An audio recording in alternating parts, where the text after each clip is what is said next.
introduction video, I'm going to talk about what the basic kind of curriculum you should give yourself when learning how to become a Messianic dance leader. So the first step in becoming a Messianic Hebraic dance leader is to learn as many moves as you can. Now there are, several channels where they teach you how to do basic moves, and there are, the basic four, which are Tricksia, Mayim, Coupe, and Yemenite. Those should just be a basic in your repertoire. But you should also be learning, variations of all of those moves, and as many other moves as you can get your hands on. Now, I'm doing my best to get as many of those moves up onto this channel as possible, over the next, I'd probably keep myself busy for years putting up all the moves that I know. And there's still more to know, because I focus more on the Messianic Hebraic type of dance. But there's so many branches as far as types of moves. Israeli dance, frankly, I'm a little afraid of, because there are so many variations. It's quite intimidating, and it's so many styles. That especially Israeli dance, it's not really what this channel is about. Yeah, so just stick to the basic moves and just follow this channel and you'll learn as many dance moves as possible. But another step to learning more dance moves is to learn more dances. So there are lots of Messianic dances out there. So just learn as many as you can, learn the sequences. And the best way to memorize a dance really is to do it as many times as possible until you're absolutely sick of it, and then do it 10 more times. So the one dance that I spent the most time learning was Shouts of Joy by Paul Wilbur, and that whole medley. That took me, because I was determined to memorize it too, so that was part of the equation as far as how long it took me to memorize it and work with it.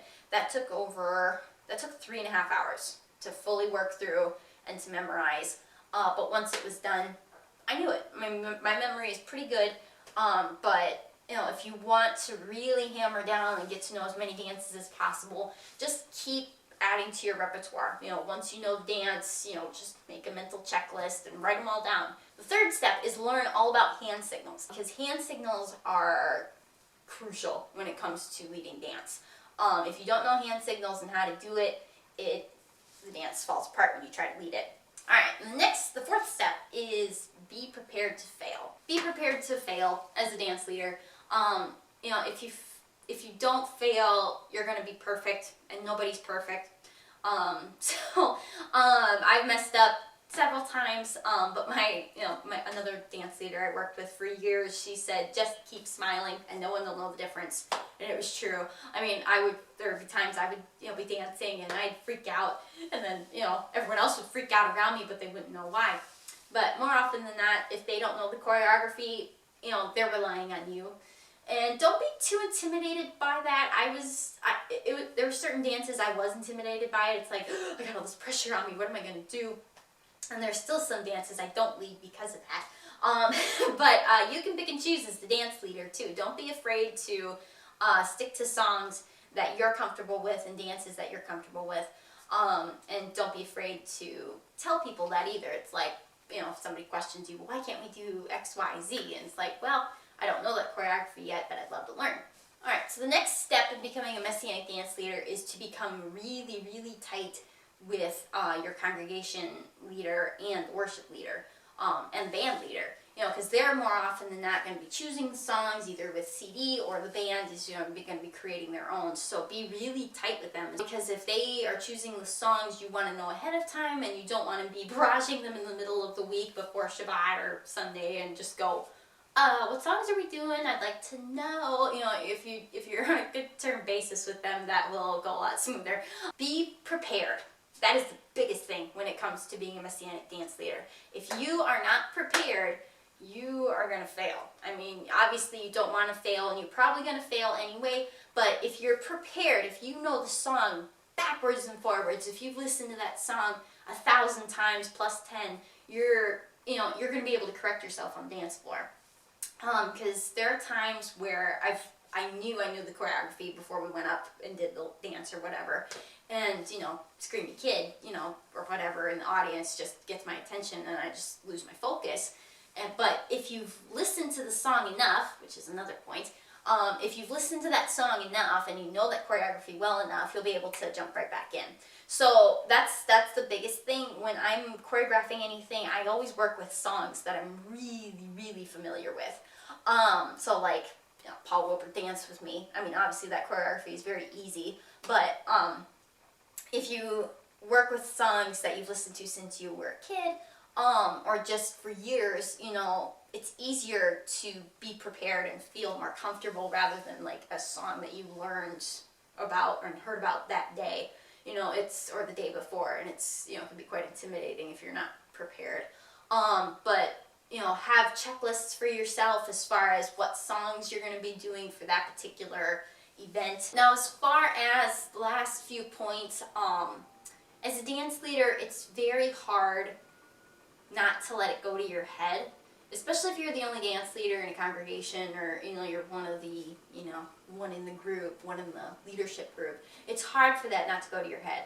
As a teenager, I was one of 7 dance leaders for a group of, I mean, it got to about 500 people on the dance floor at one particular point, and it, you know, you've got enough, as a teenager, you've got enough insecurity issues as it is, but if you know you're that talented to be able to lead that many people at once, and whether it's that's many, or you're the only dance leader in a little home fellowship, it's hard to not let that go to your head and get prideful. But if it took me a while to put it into perspective, because you have to stay humble as a dance leader. You can't think of it as, I know all the dance moves, and you don't. You have to think of it as, you know the moves so you can teach it to everyone else so that they can worship just as well as you're able to. And not that you can worship better than other people, but you have to stay focused on the worship aspect. If you don't, you know, Messianic dance is all about worship. And if you lose that perspective, it's, for people following you, they're going to lose respect for you, because if you're so focused on yourself, it's, you know, it's kind of worthless. Because if, as the dance leader, you're supposed to be kind of that, you know, intermediary between you and God. And if you lose that kind of humbleness, something's lost. And you can have all the dance moves perfect. You can do all the hand signals, you know, just so perfectly that everyone is just doing it perfect, you know, dance perfectly in sync with each other, and it's, you know, can be, you know, Swan Lake ballet quality, but it doesn't matter if your attitude is crappy. I mean, it really doesn't compare. There was one dance leader, she was quite self-centered, I'll put it that way, and she was hard to dance with because she was so slick and polished, she was off-putting. And it's like, I feel like I can't worship with, you know, a dance leader that isn't in the moment, isn't focused on the song and the lyrics and just worshiping your heart out. It's hard to, you know, focus in that respect. So it's just all about keeping that perspective as a dance leader. The thing to do is to just stay focused on imparting that choreography knowledge to everyone else, so that they can fully dance, they can fully worship their creator in a way that they never knew was possible. And I've seen that magic happen, for lack of a better word, on the dance floor, and it's just so cool when everyone is just focused on it, and everyone is just dancing together for him. It's just so amazing. So don't forget all of these tips I've just said, write them all down. So if you have any questions, comments, you know, requests, or anything for me to expound on, put them in the comments section below. I'll answer them as best I can, and if necessary, I'll make more videos to explain myself. So in the following videos, we'll be talking about how to lead, so like how to dress as a dance leader, how to hand signal, how to choreograph, how to choose songs. It'll be a very fun process. So until next time, go forth and dance.